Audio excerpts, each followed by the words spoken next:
আসসালামু আলাইকুম ওয়া রাহমাতুল্লাহি ওয়া বারাকাতুহু।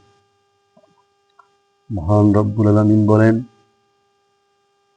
ফালা তাখশাউনান নাসা ওয়াখশাউনি ইন কুনতুম মুমিনিন।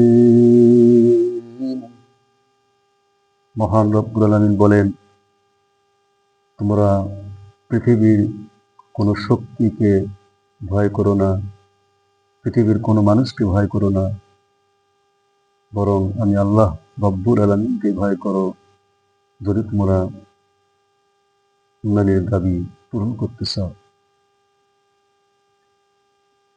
প্রিয় মুসলমান ভাইয়েরা, অত্র আয়াত থেকে আমাদের শিক্ষা নিতে হবে, যাতে হক কথা বলার ক্ষেত্রে আমরা পৃথিবীর কোনো মানুষকে ভয় করি না।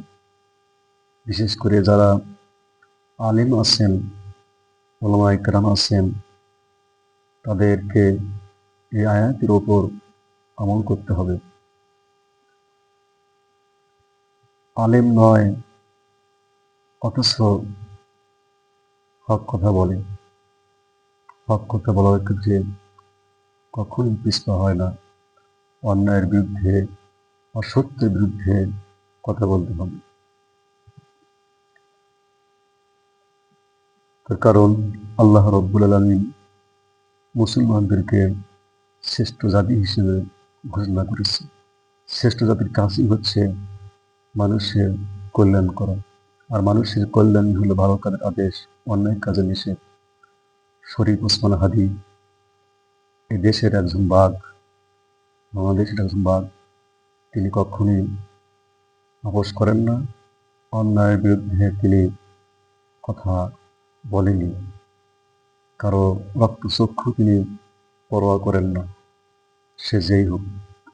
সুতরাং ওসমান হাদি, তার কাছ থেকে ওই দেশের যুবকদের, দেশে মুসলমানদের শিক্ষা নিতে হবে এবং তার ভালো কাজে সহযোগিতা করতে হবে। এজন্য দেশের মানুষকে জাগতে হবে, পিছপা হওয়া যাবে না। শরীফ ওসমান হাদিকে আল্লাহ রাব্বুল আলামিন সুস্থতা দান করুন। আসসালামু আলাইকুম ওয়া রাহমাতুল্লাহি ওয়া বারাকাতুহু।